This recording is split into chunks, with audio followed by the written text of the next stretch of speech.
filosofi dalam Tionghoa gitu ya, filosofi Cina mengatakan bahwa supaya seimbang itu harus ada yin and yang. Ya. Jadi pada saat kita mengalami sesuatu yang buruk, selalu kelihatan ada celah sebenarnya untuk kita sebut sebagai peluang. Tetapi di tengah banyaknya peluang, ini juga sering dipakai oleh orang-orang yang bertanggung jawab sebagai celah untuk mencelakakan orang lain. Dan disinilah dibutuhkan kita lebih cermat sekali. Listener dan juga sahabat yang bergabung, selamat sore semuanya. Saya Lanur Lija dalam Smart Market Insight. Saya bersama-sama dengan mau perkenalkan kepada Anda ya. Ini adalah keluarga baru kami di Smart FM. Ya. Ada Mas Willy Darmawan. Selamat sore, Willy. Selamat sore. Baik. Selamat sore dan juga sahabat yang bergabung. Willy ini akan menjadi salah satu penggawanya Smart FM, ya, tim host, tim penyiarnya Smart FM yang nantinya akan menemani Anda dalam program-program yang ada di Smart FM. Dan langsung saja kita sambut narasumber kesayangan kita, inspirator pasar investasi Indonesia, Ryan Gilbert. Yeay.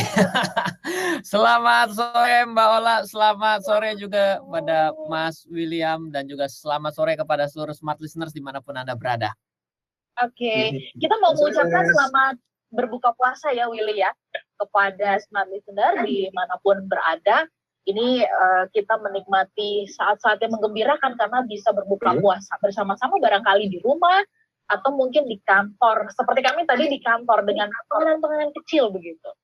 Baik, kita akan mengajak Anda di sore hari ini bersama dengan Mas Ryan itu membahas mengenai waspada ya, investasi kripto bodong. Nah, Mas Ryan tadi nanya nih ke saya nih, Mas Willy ya, ini bahas kripto lah, katanya begitu. Nggak bosan gitu ya. Saya bilang karena ternyata literasi kita terhadap kripto masih PR sekali. Nah, Mas Ryan, selamat sore dan selamat berbagi tentang kripto. Ya, siap. Baik, Mas Ryan, ini saya mau ceritain dulu kepada smart listener ya, secara umum ya, kenapa sih kita mau mengajak smart listener ya, Willy ya, kenapa membahas ini, karena hari ini yang namanya aplikasi Dinar Coin ini dilaporkan ya, kepada Satgas Waspada Investasi Bodong, begitu, dari OJK.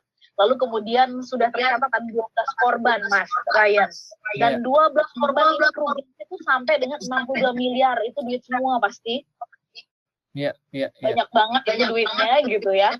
Dan kemudian anggota di dalam Dinar Coin Cash community ini itu ada 70.000. Pertanyaannya kok bisa segitu banyak ya orang yang ketipu ya. Nah ini yang kita mau gali lebih dalam. Mas Ryan boleh diulang kembali ya Willy ya, supaya kita terinformasi ya. Kripto ini apa sih, kenapa dia menjadi booming dan happening banget gitu loh, dijadikan sebagai salah satu instrumen investasi. Baik. Silakan Mas Ria. Baik, oke. Jadi mungkin saya akan mengawali dari sudut pandang kata-katanya dulu ya, bahwa ada kripto gitu ya, cryptocurrency ya. Kalau kita dengar kripto, ada dua yang kita mungkin tiba-tiba agak-agak familiar. Pertama adalah kryptonite-nya daripada Superman gitu ya. Tentunya nggak ada hubungannya dengan cryptocurrency itu. Yang kedua ini adalah kripto, ini juga artinya adalah enkripsi. Jadi kan kita tahu adalah kriptografi gitu ya. Jadi ada terencrypt gitu. Nah, jadi sebenarnya begitu kita bicara mengenai terenkripsi ya berarti adalah suatu cryptocurrency ini ya berarti adalah suatu currency yang terenkripsi. Seperti itu boleh kita bisa ambil dengan sudut pandang seperti itu. Artinya sebenarnya menjadi sesuatu yang cukup aman karena kan enkripsi itu kan mengamankan sebuah data ya. Jadi itu kita kalau dari sudut pandang IT-nya sendiri. Nah, yang menjadi masalah adalah ketika pada saat ini muncul sebagai currency gitu. Orang-orang ini di Indonesia dan di dunia ini kan agak kebingungan bahwa ini adalah barang yang tidak ada barangnya. Adalah kalau dibilang mana sih yang mananya Bitcoin gitu. Saya mau lihat wujud daripada Bitcoin itu seperti apa. Itu susah. Kalau kita bicara bagaimana sih wujud dari saham, itu akan gampang. Kenapa? Karena dulu saham itu ada bentuk sertifikatnya yang dikirimkan ke rumah dan kita bisa bawa pulang. Maka adalah proses daripada fisik berubah menjadi non fisik. Tapi dari awal kelahirannya cryptocurrency sendiri itu dari awal tidak ada fisiknya. Nah, jadi kalau kita mau lebih jauh lagi, sebenarnya pada akhirnya cryptocurrency itu punya teknologi di belakangnya. Jadi cryptocurrency nama yang kita tahu, misalnya kita tahu namanya ABS gitu kan, itu kan adalah sistem daripada pengereman. Yang kalau kita ngerem tuh bentuk klek klek klek klek gitu tuh. Jadi untuk membuat remnya menjadi lebih pakem dengan cara ditekan berkali-kali, ibaratnya tuh begitulah. Nah, ya itu adalah di belakangnya daripada suatu sistem pengereman gitu ya. Nah, cryptocurrency ini di belakangnya ada blockchain. Blockchain ini adalah sebuah konsep daripada database di mana kalau zaman dulu Mbak Ola ya, misal saya bicara gini, kita lagi bertiga nih, saya kirim email kepada Mas William. Mas William, saya kirim email ya, di dalamnya sangat rahasia Mas William. Tolong setelah Mas William baca attachment-nya, tolong segera di-delete. Saya tidak pernah tahu apakah Mas William itu benar-benar mendelete walaupun Mas William sudah katakan betul, sudah saya delete. Ternyata ketika saya kirim ke Mas William, data yang tadinya cuma satu ada di Ryan itu jadi ada di Ryan dan ada di Mas William, secara tidak sadar akan terduplikasi, benar ya? Maka secara otomatis masalah di tempat Mas William mau di-delete ataupun tidak di-delete itu sebenarnya sudah cuma saya percaya kepada Mas William. Jadi ketika nanti Mas William transfer ke Mbak Ola, berarti terjadi duplikasi selanjutnya, ada 3 orang yang memiliki data yang sama. Nah, kalau misalnya ini adalah kelemahan dalam dunia.com ataupun dalam dunia internet pada saat ini, pada saat sebelum daripada adanya blockchain ini. Nah, dengan adanya blockchain, maka datanya, objeknya yang ada itu hanya ada satu, bisa dikatakan tidak bisa gitu. Kalau misalnya saya sudah kirim, sudah berpindah dari Ryan ke Mas William, maka Ryan sudah tidak punya barangnya. Dan jadi secara otomatis berpindah gitu ya. Betul, datanya itu jadi tidak lagi ada di Ryan. Kalau tadinya kan zaman dulu datanya pindah dari Ryan tercopy ke Mas William. Sedangkan setelah di-copy ke Mas William, ditransfer ke Mbak Ola, menjadi 3 data kita punya. Nah, blockchain yang ada pada cryptocurrency itu adalah ketika saya transfer ke Mas William, barangnya di saya tidak ada lagi. Dan semua orang saksinya. Dan semua orang saksinya tahu bahwa barangnya ada di Mas William, tidak ada lagi di Ryan. Jadi nggak perlu ditanya lagi, Mas William, tolong ya setelah dibaca dihapuskan. Nggak perlu lagi. Kenapa? Karena sudah tahu ada di siapa saat ini datanya. Dan ketika dipindah ke Mbak Ola, sudah tidak ada lagi di Mas William, dan saya tahu bahwa misalnya saya bilang, Mas William tolong diantarkan ke Mbak Ola setelah diintip. Itu benar, Mas William intip, Mas William transfer ke Mbak Ola, secara otomatis saya tahu, oh ternyata sudah tidak ada di Mas William. Dan kita semua saksinya. Jadi itu ada sebenarnya dasarnya daripada enkripsi cryptocurrency itu ya. Itulah yang sebenarnya menjadi sesuatu yang sangat secure, benar nggak ya? Ya. Kerahasiaan. Oke, sangat secure dari sisi keamanan ya. Tapi kalau Mas Ryan lihat, masyarakat pada umumnya lebih cepat menangkap apa sih? Kayaknya cerita tentang Mas Ryan berkaitan dengan keamanan, security dan sebagainya kok agak jarang kita dengar ya. Jadi Mas Ryan dong yang cerita, umumnya yang diceritain apa? Untungnya, profitnya. Nah, itulah yang apakah ini subjektivitasnya, nanti mohon dikoreksi. Apakah ini yang kemudian membuat masyarakat jadi mudah dibuai? Ya, jadi nggak nanya-nanya, nggak meriksa-meriksa tentang hal yang tadi Mas Ryan katakan. Nah, listener, kami jeda sebentar. Kami mengundang Anda bisa pergunakan WhatsApp di 0812 11 12 959. Anda sendiri berminat nggak ya untuk berinvestasi kripto? Ya, kalau kita melihat sekarang kenyataannya banyak yang tertipu investasi bodong ini. Anda bisa kasih komentar ke YouTube juga, channel Smart FM. Kami jeda sesaat. Smart FM.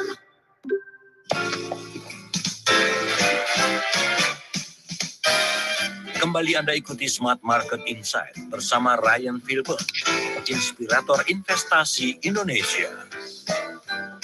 Malaysia dan juga sahabat yang bergabung, saya menyapa Anda yang ada di Medan, Palembang, kemudian Anda yang ada di Surabaya, dan Jakarta, Depok, Tangerang, Bekasi, dan kota-kota di sekitarnya. Selamat sore untuk Anda semuanya, selamat berbuka. Dan kami lanjutkan perbincangan kita dalam Smart Market Insight. Saya bersama-sama dengan Willy Darmawan, tim terbaru kami di Smart FM Jakarta ya yang akan menemani Anda semuanya nanti di program-program Smart FM berikutnya. Dan kita masih bersama dengan Mas Ryan Filbert ya, Willy ya, kita membahas mengenai waspada investasi kripto bodong. Nah, sebelum kita lanjut mungkin Willy bisa informasikan kemana nih Smart Listener bisa memberikan pendapat tanggapan. Silakan. Ya, silakan Smart Listeners, bagi Anda yang ingin berkomentar, Anda bisa mengirimkan WhatsApp di 0812 11 12 959 atau juga Anda bisa berkomentar di YouTube channel kami. Silakan, bagaimana Anda tertarik dengan investasi kripto? Mengingat sekarang juga tadi lagi ramai ya Ola ya tentang adanya waspada investasi kripto bodong yang baru saja diungkap oleh kepolisian. Oke, kembali ke Mas Rian. Mas Rian, kalau kita lihat nih, memang banyak masyarakat yang sepertinya teriming-imingi untung yang besar gitu ya. Nah, ini fenomena seperti apa yang Mas bisa sorot dari hal ini yang terjadi? Ya, baik. Siapapun yang hidup gitu ya, pasti ingin mencari kenikmatan dan menjauhi kesengsaraan lah. Kita sudah tahu pasti gitu ya. Dan ketika kita bicara mengenai uang yang bertambah ya, tentunya orang pasti akan happy. Ya, tentunya semua orang akan mencari itu. Masalah utamanya adalah kita kadang-kadang tidak mengetahui dengan jelas apa yang ditawarkan, apa wujudnya dan apa resikonya. Jadi ketika kita tidak mengerti sebenarnya contoh sederhana berbicara mengenai cryptocurrency ini gitu ya. Di mana di awal tadi penjelasannya adalah sebenarnya tidak ada sesuatu yang istimewa ketika saya jelaskan tadi. Tapi yang menjadi istimewa adalah kita akhirnya bisa mengetahui ada sebuah teknologi terbaru yang tadinya membuat kita itu tidak memiliki suatu kerahasiaan dalam dunia digital, bisa mendapatkan suatu kepastian akan kerahasiaan tersebut. Jadi tidak ada hubungannya sebenarnya dengan penemuan blockchain ini dengan yang kita gunakan sebagai cryptocurrency pada hari ini, pada awalnya. Tapi karena sifatnya yang secure, karena sifatnya yang aman, sehingga bisa kita pastikan keberadaan daripada data yang saya maksud, yang kita maksud bersama, maka secara otomatis ini bisa dijadikan berbagai macam wujud loh. Nah, hal seperti ini tuh belum bisa dipahami oleh masyarakat berbicara mengenai si cryptocurrency sendiri. Jadi cryptocurrency itu adalah salah satu turunan produk yang bisa dihasilkan akibat daripada blockchain itu sendiri. Nah, ketika kita bicara mengenai emang bisa jadi apa selain yang namanya mata uang digital seperti hari ini gitu ya. Ketika saya ngomong mata uang digital, orang tiba-tiba melanglang buana pemikirannya dengan uang elektronik. Malah tambah salah lagi kan.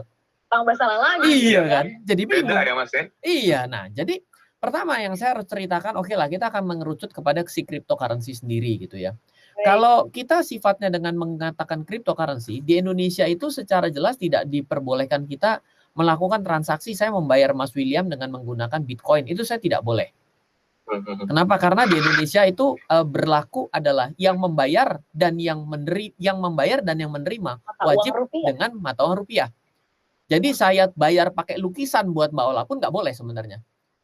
Jadi harga, misalnya saya tanya, Mbak Ola itu yang namanya handphonenya Mbak Ola mau saya beli dong. Oh ya, dengan seharga 2 lukisan, itu nggak bisa. Itu tidak bisa seperti itu gitu. Itu. Nah, jadi ketika ada orang yang menawarkan cryptocurrency kepada Anda, tujuannya katanya bisa menjadi alat tukar di Indonesia yang lebih baru lagi. Selain dinyatakan oleh Bank Indonesia, maka itu sebenarnya tidak bisa. Secara otomatis itu jadi ilegal. Mau ada atau mau bodong nggak bodong tetap ilegal aja. Ya kalau bodong kan nggak ada. Ya jelas yang namanya cryptocurrency mana ada fisiknya udah pasti bodong dong. Betul. Iya kan. Tapi ketika kita mau mengarahkan orang dengan menggunakan alat tukar modern terbaru yang ada di Indonesia yang katanya akan menggantikan rupiah, secara otomatis itu memang udah bodong dan ilegal. Ya, kalau yang namanya cryptocurrency pasti bodong. Kenapa? Orang nggak ada fisiknya kok. Nah, ini pertanyaan yang menarik nih Mas Ryan. Kita jadi bertanya-tanya ya, kenapa kita justru ini tergila-gila sama yang nggak kelihatan gitu loh. Dunia lain heboh ya, kalau coba kita bikin program yang berkaitan dengan dunia lain, terus kita sorotin ini, ada apa gitu. Itu kan langsung heboh ya, dan penambahnya bisa banyak gitu. Dan investasi-investasi yang bodong ini yang nggak kelihatan ini juga digemari gitu. Nah, Mas Ryan melihat apa karena memang informasi tentang investasi yang benar ini masih kurang banyak atau mohon maaf nih seperti yang minggu kemarin kita bahas PR banget di kita literasinya, ya, membacanya yang masih PR. Oke, Gimana tanggapan? gini Mbak Ola. Saya punya pandangan begini. Sadar dan tidak sadar, sebenarnya kita ini semakin tergantung pada sesuatu yang tidak ada fisiknya. Oke. Nggak percaya? Oke, gini. Oke, Smart FM, tolong dengan hormat, mulai besok tolong kasih akun channel YouTube-nya Smart FM buat saya. Mau? Nggak bodong loh itu. Itu kan sebuah akun biasa toh. Iya. Nah, mau kasih saya? Oh ya nggak bisa Mas Ryan loh. Orang nggak ada fisiknya, kenapa kamu hitung-hitung toh? Nah, iya. Bener nggak? Nah, ini kita sudah mulai antara dunia maya dan dunia nyata ini sudah mulai mepet gitu, mulai dekat jaraknya. Sudah bedanya tipis. Betul. Jadi sebenarnya kita suka dan tidak suka itu udah mulai overlapping. Nah, semakin sulit ketika kita, ya kembali lagi Mbak, kepengetahuan kita atas dasar sesuatu itu sangat minim. Akhirnya kita sendiri nggak ngerti apa yang kita lakukan. Sama seperti di awal tadi yang penjelasan saya yang pertama, Mbak Ola bilang kayaknya nggak pernah dengerin sama penjelasan model kayak gitu mengenai cryptocurrency dan blockchain. Ya itu gitu, ya itu kayak gitu. Jadinya itu akan terjadi gitu. Tapi ketika kita sudah mengetahui basicnya, kita sudah mengubah salah satu bahwa memang ini barang bodong. Barang bodong ya kenapa? Nggak ada fisiknya. Sesuatu yang ada fisiknya, yang ada ininya, ada itunya, itu kan baru disebut dengan ada fisiknya dong. Ada sesuatu yang tangible kan. Ini karena intangible gitu loh. Nah, itu dasarnya pertama mengenai sebagai alat tukar. Jadi walaupun ini jelas pun kalau dijadikan sebagai alat tukar, ini tetap menjadi masalah. Nah, yang kedua sekarang, kita bicara dengan studi kasus yang saat ini sedang bergulir dengan Satgas Waspada Investasi. Adalah kan ini dianggap sebagai bagian daripada kepemilikan sebuah proyek kan? Betul. Nah, ini kan berarti ketika Anda mendanai proyek tersebut, Anda digadang-gadang ini akan menjadi kenaikan harganya dong atas nilainya, benar nggak? Ya, jadi orang-orang diminta untuk menginvestasikan sejumlah uang karena nanti itu bisa menambang, ibaratnya gitu ya. Iya, betul. Nah, ya. Ketika kita menginvestasikan sejumlah uang, berarti kan ada ketika kita menginvestasikan dan ada kebutuhan untuk kemudian harinya ini bisa dapat kenaikan harga dan lain sebagainya, dan ini juga sebagai bagian daripada cryptocurrency, maka itu agak overlapping dengan suatu proses pengumpulan dana dari masyarakat yang sama seperti saya berinvestasi saham dong. Karena kan fisiknya tidak bisa ditunjuk. Nah, itu berarti sudah overlapping dengan aturan pasar modal. Di situnya juga mungkin menjadi ilegal. Pasti bodong. Kenapa? Barangnya nggak ada. Tapi legal dan ilegal ini bisa kita pisahkan. Kalau ilegal ketika dijadikan alat tukar, akan menjadi ilegal kalau dijadikan sebagai alat pengumpul dana untuk bisa menjadi modal kerja. Misal saya bilang gini, kamu investasi di tempat saya agar saya bisa membuat ini menjadi terrealisasi. Dan barangnya hanya satu. Berarti kan ini sudah jelas adalah mengumpulkan pada satu modal ini untuk sebagai suatu sarana untuk raising fund kan. Berarti ini seperti pasar modal yang ada di Bursa Efek. Di mana untuk yang namanya pasar modal adalah untuk bicara mengenai saham, yaitu akan harus pergi pada Bursa Efek Indonesia atau pada aturan undang-undang pasar modal di Indonesia kan. Ya berarti menjadi ilegal, bodong dan ilegal. Baik, Mas Ryan, bodongnya tadi udah terjawab ya kan. Kalau dari penjelasan Satgas ini, kenapa disebut atau dianggap ini perlu diwaspadai? Karena satu, investasinya ilegal dan nggak punya izin penjualan atau transaksi digital. Saya jadi berpikir-pikir, berarti kalau dikasih izin, berarti nggak bodong dong gitu kan ya. Nanti mungkin di sesi berikutnya Mas Ryan boleh tolong jelaskan ya. Ilegal di sini tuh sebenarnya harus memenuhi kaidah apa sih gitu? Apa proyeknya jelas, ya terukur bisa disentuh, lalu kemudian pengumpulan uangnya itu ada di bank konvensional, seperti itu kan yang disebut dengan tadi yang kalau diizinkan ya, diizinkan. Nanti kita bahas di sesi berikutnya ya Mas Ryan ya. Kami jeda sesaat, tetaplah bersama dengan kami dalam Smart Market Insight.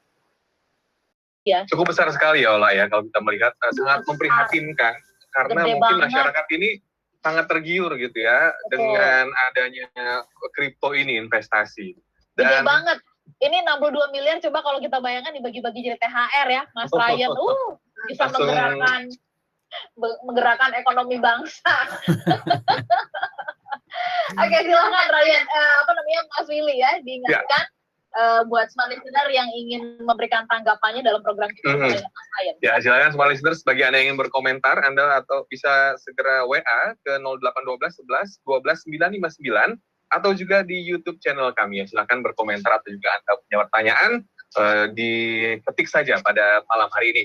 Dan tadi berbicara soal legalitas ya, Ola. Ternyata memang untuk memenuhi legalitas ini seperti apa ya? Nah, untuk mata uang kripto ini ke depannya ya. Silakan Mas Rian. Iya, jadi pertama ya, bila ada orang yang mengatakan bahwa ini adalah dibentuk dengan konsep cryptocurrency, maka tentunya dia harus bisa membuktikan ke cryptocurrency-annya lah, boleh dibilang. Jadi perlu memperlihatkan teknologi stack-nya. Jadi kalau dalam dunia IT itu, kita namanya adalah development-nya itu harus dengan menggunakan sistem stack apa, dan harus dikasih lihat database-nya adalah dengan menggunakan blockchain. Maka bila memang benar dengan menggunakan blockchain, maka ya oke, ini adalah konsep daripada cryptocurrency. Ya, selanjutnya adalah berbicara mengenai konsep daripada cryptocurrency ini, kalau menyinggung daripada Satgas Waspada Investasi di Bapak Tongam tentunya, mestinya kita undang Pak Tongam untuk ngobrol malam hari ini gitu ya. Iya. Harusnya kita bicara informasi tentang ini baru muncul tadi siang gitu kan, soal laporan dari kepolisian.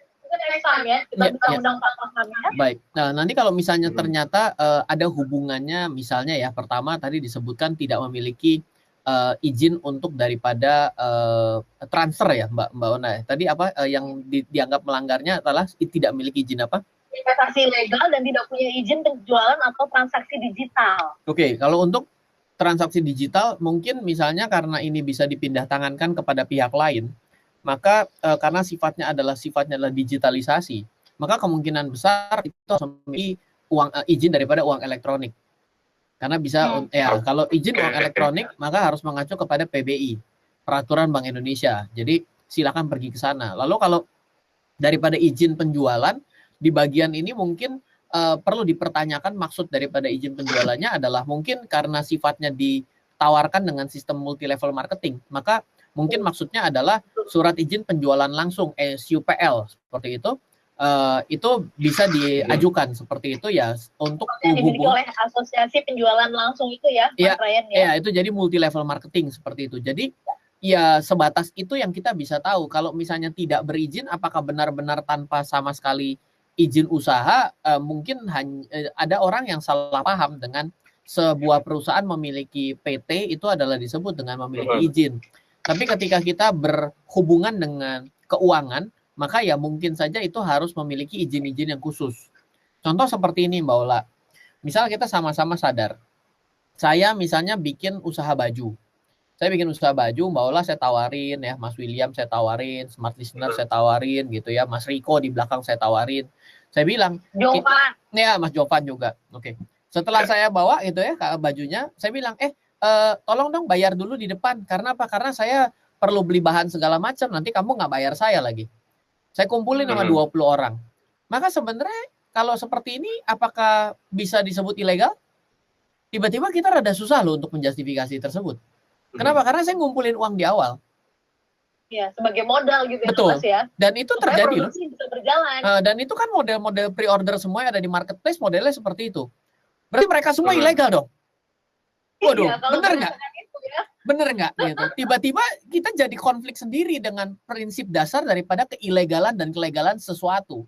Ini memang sesuatu yang saya tadi katakan ya, bahwa dunia maya dan dunia nyata ini mulai banyak overlappingnya, sehingga kadang-kadang betul kita untuk menjustifikasi sesuatu ini agak sulit. Karena apa? Bukan bermaksud membela yang bodong ya, saya jadi salah kalau begitu gitu ya. Tapi akibat perubahan zaman yang begitu cepat, akibat teknologi ini, aturan-aturan itu menjadi perlu banyak yang direview kembali.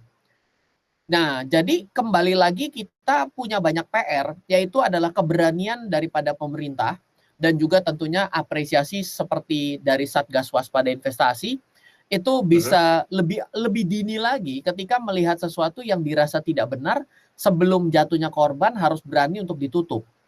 Itu adalah suatu pesan lah yang kita harapkan bersama. Kenapa? Karena yang terjadi dalam kehidupan kita adalah bila tidak adanya laporan yang bersifat negatif, maka ini tidak bisa dihentikan. Ini menjadi sesuatu yang menjadi bola liar. Nah, Iya. ini mau digeser nih sama saya. Saya nggak mau memberatkan pemerintah dan aparatur, tapi saya juga mau memberatkan kepada kita semua.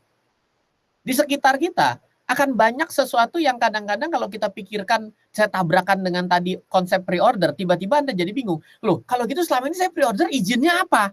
Lah kok itu nggak kenapa-napa, tetap dikirim tuh bajunya? Kita tiba-tiba jadi confused gitu loh. Apa yang harus saya lakukan? Oke. Oleh karena itu saya ambil beberapa acuan singkat saja. Bila Anda mendapati sesuatu tren yang Anda tidak pahami, dan barangnya tidak bisa Anda bawa pulang secara nyata, ataupun barang secara tidak nyata yang Anda bawa pulang Anda tidak pahami, maka itu sudah tanda tanya besar untuk Anda lanjutkan. Tanda seru besar kalau Anda ingin teruskan. Kenapa? Anda harus paham barang yang baju dengan gampang kita bisa bayangkan. Tapi barang yang tidak jelas bentuknya dan tidak berwujud, Anda mau ambil, mau investasikan, itu akan lebih parah lagi. Jadi lebih baik kita kembali untuk bisa memfilter diri kita. Sesuatu yang amat terlalu besar bisa kelihatan tanpa ada risikonya, pasti selalu ada risikonya. Dan Mas Ryan kayak ngerti saya mau menajamkan soal risiko itu langsung dijawab barusan itu loh. kita sudah siaran berpuluh-puluh tahun. Kita udah. Tadi Mas Ryan mengatakan ya, ini kalau nggak ada aduan nggak bisa diproses ya. Memang itu dia. Seperti pedang bermata dua kalau kita udah berbicara ranah-ranah delik aduan, padahal banyak yang menjadi korban begitu.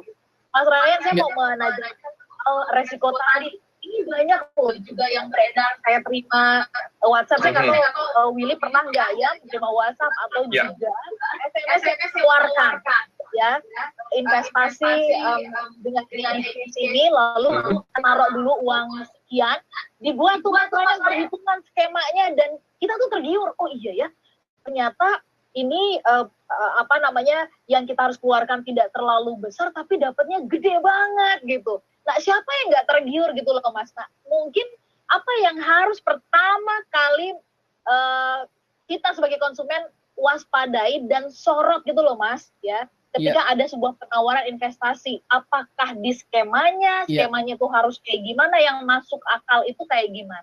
Iya, jadi kalau ada yang namanya investasi itu dalam hidup saya ya, saya melihat tidak pernah ada kata terlambat.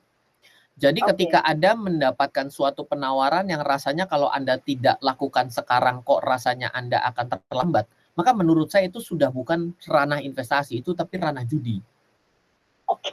Jadi saya mau sangat kasar gitu ya dalam kali ini.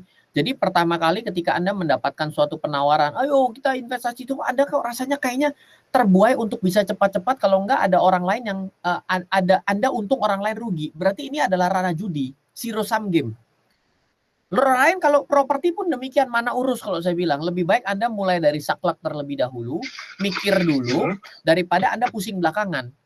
Nah, yang kedua adalah ketika Anda mendapatkan suatu penawaran juga, ketika seolah-olah adalah investasi itu tidak pernah, ketika Anda investasi, Anda diminta untuk cari member.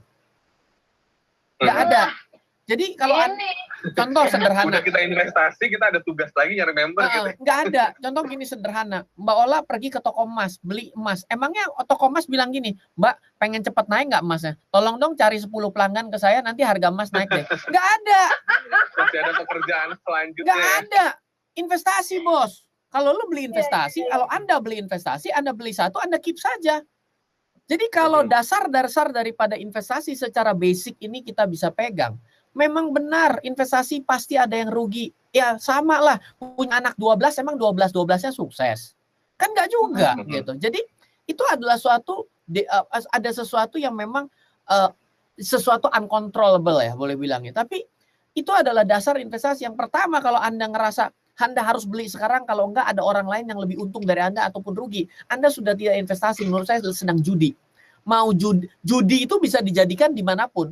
Misal, saya akan judi sama teman di sebelah saya. Nanti yang matiin layar duluan setelah acara Smart FM Market Insight ini adalah Mbak Ola atau Mas William duluan. Kita taruhan di sebelah. Jadi judi juga. Bener dong. Lalu yang kedua, ketika Anda mendapatkan penawaran investasi, tanya, apa yang harus saya lakukan setelah saya berinvestasi? Ya Anda tinggal tidur saja, biarkan itu naik. Ini sudah lumayan. Tapi kalau iya Mas, nanti kalau investasinya mau lebih cepat adalah dengan tawaran ke teman-teman lah. Ini saya bukannya investasi itu kan sesuatu yang dilakukan secara lazy. Lazy. Makanya orang invest. Kalau orang rajin, orang bisnis. Iya dong. Iya juga ya. Bener dong. Kalau saya menjadi orang yang rajin, dari saya lihat sesuatu tanah, yang saya lakukan adalah saya beli, lalu saya kembangkan jadi sebuah daerah properti real estate yang bagus. Tapi kalau saya lazy, saya beli investasinya, saya jemur tuh tanah, 10 tahun lagi dibangun jalan tol di sana. Investasi. Gitu. Jadi kita harus bisa menimbang atas sesuatu itu kita mau kemana arahnya. Kalau kita selalu tidak bisa menempatkan diri kita selalu bilang katanya. Katanya si A, katanya si B, diajak si A, diajak si B. Pada akhirnya uang yang Anda keluarkan itu kan keluar dari kantong Anda. Kalau rugi Anda minta tanggung jawab orang. Kalau untung Anda makan sendiri. Saya juga rada-rada bingung sama cara berpikir kayak begitu. Maaf ya, saya sore ini harus adil loh. Saya harus menegur pemerintah akibat lambatnya daripada suatu penanganan. Kalau mau ilegal, jangan ketika kejadian. Di depan kalau ada kejadian. Langsung selat tutup. Jangan tunggu ada laporan, udah lewat banyak. Tapi dari sudut pandang masyarakat, contoh begini, saya bilang, secara sederhana, mohon maaf ya. Ada orang bilang begini, Pak, apakah perjudian bisa dihilangkan? Gimana bisa? Orang masih ada demand-nya kok, masih ada yang mau judi. Kalau kita sama-sama kompak tidak melakukan perjudian, maka judinya akan mati sendiri. Karena apa? Pasarnya nggak ada. Iya. Tapi kenapa kenapa adanya yang ilegal? Karena ada orang yang dengan semangat untuk masuk ke pasar ilegal. Jadi kita juga harus bisa sadar. Kadang-kadang ada orang yang ilegal dengan sadar. Oke. Mas Ryan sampai di situ ya, kita jeda. Listener dan juga sahabat yang bergabung, kita sampai di sesi yang terakhir, nanti kita akan sambung kembali. 2 hal penting tadi, rasanya cukup menggebuk kita gitu ya, menyadarkan, sadar ini ilegal gitu ya. Ilegal apa bukan? Kami sambung nanti perbincangannya di satu sesi yang terakhir, tetaplah bersama kami. Waspada, investasi kripto bodong, jangan mau lagi ke tipu-tipu ya. Dan fenomena ini selalu dan sering terjadi ketika ada banyak masyarakat yang tertipu tentang investasi syariah ya, ada kebun kurma, properti syariah gitu. Kayak ketularan tempat lain juga begitu ya. Nah, ini juga nih ya, investasi bodong ini supaya investasi kripto bodong supaya nggak kena sama yang lain-lain.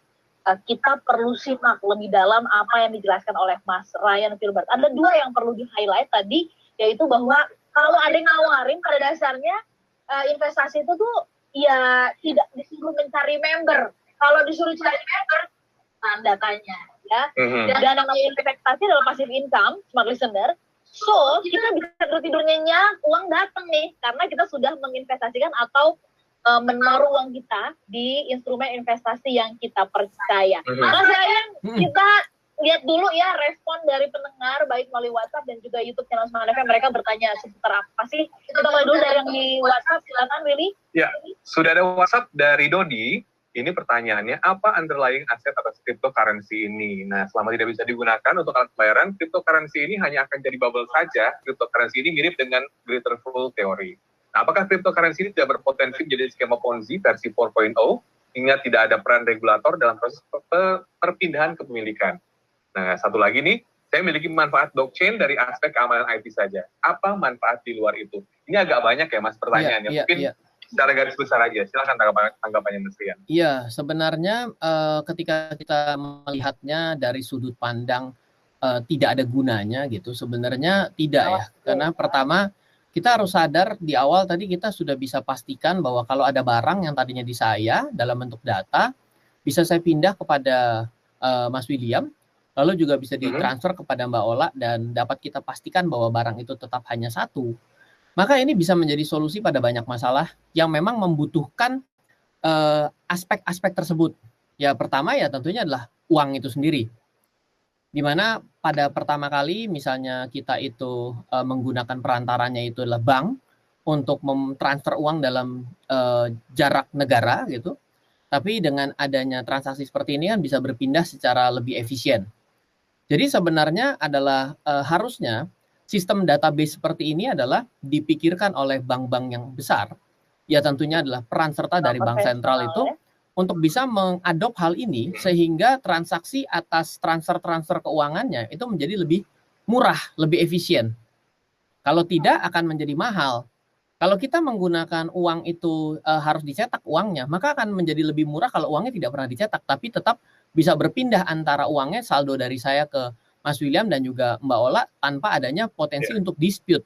Kita masih ingat kemarin ada beberapa bank yang tiba-tiba depositonya 20 miliar bablas, 7 miliar, 17 miliar bablas. Nah, bila kita mengadopsi sistem blockchain ini, maka dapat kita pastikan hal ini bisa kita mitigasi, bisa kita cegah. Yang kedua adalah kalau kita membutuhkan suatu kepemilikan atas sertifikat.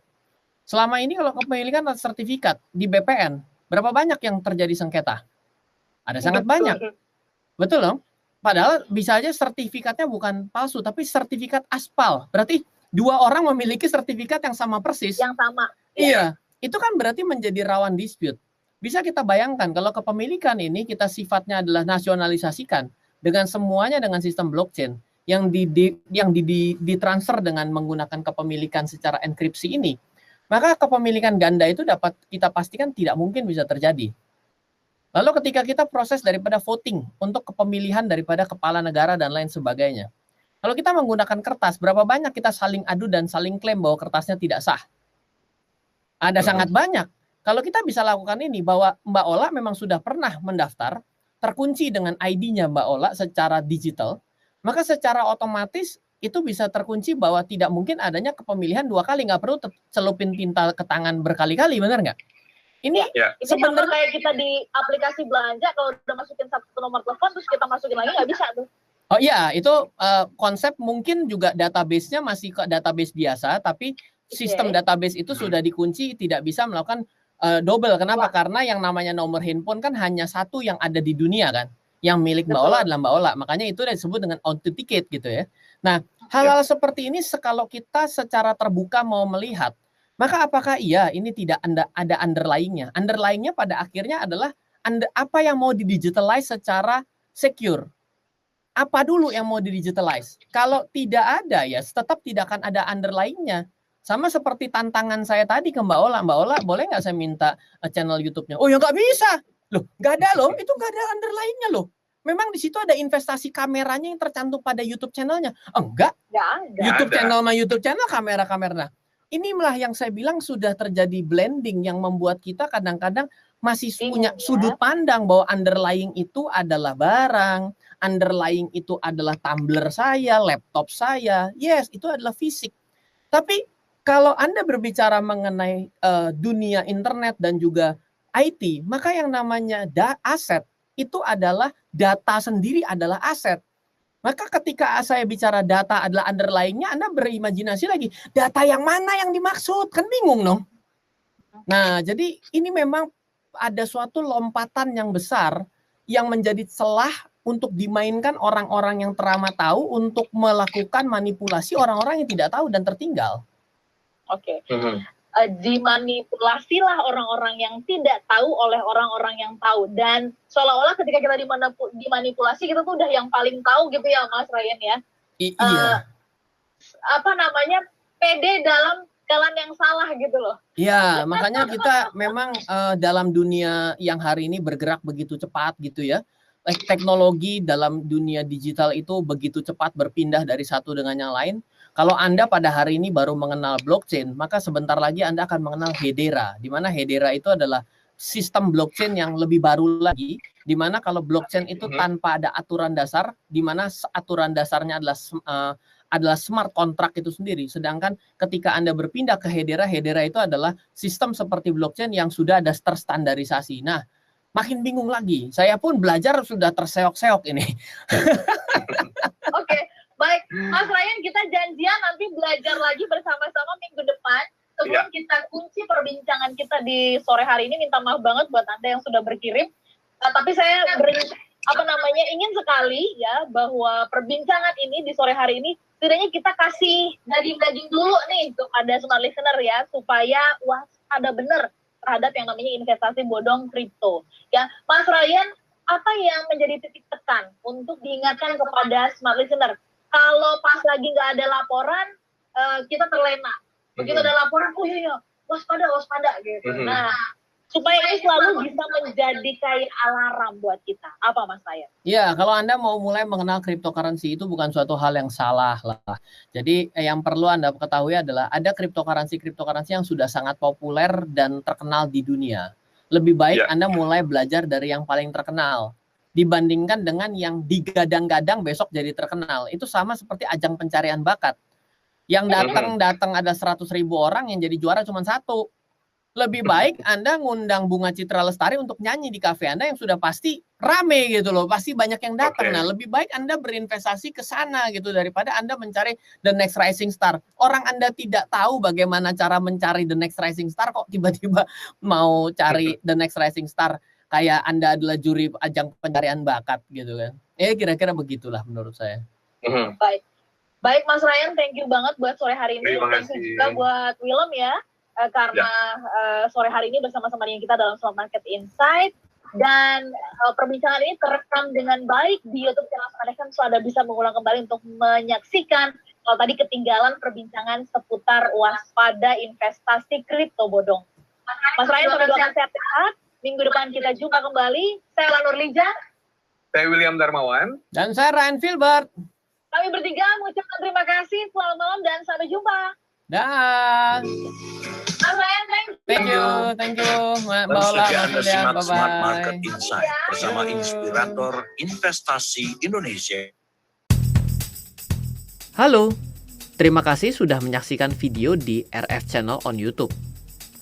RF Channel adalah channel edukasi untuk kita secara bersama-sama belajar dan mendapatkan aktualisasi mengenai investasi, keuangan, dan bisnis bersama saya, Ryan Filbert, dan tim.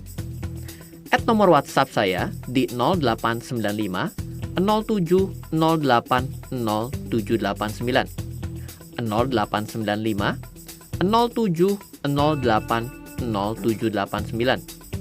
Download aplikasi MyRF di Android atau iOS untuk mendapatkan artikel dan tema-tema khusus mengenai edukasi investasi, keuangan, dan bisnis pada aplikasi MyRF sekarang juga. Setiap bulan, saya bersama dengan tim memiliki kelas, mulai dari belajar trading dengan analisa teknikal, yang strateginya bisa Anda terapkan pada seluruh market, mulai dari saham, forex, hingga cryptocurrency, atau kelas investasi saham bernama Fundamental Camp. Untuk mengetahui kelas lainnya dan bertanya mengenai kelas, hubungi tim sekarang juga di 0852 882 6187. Sekali lagi, 0852 882 6187. Semoga terus bermanfaat. Dari saya Ryan Filbert, salam investasi untuk Indonesia.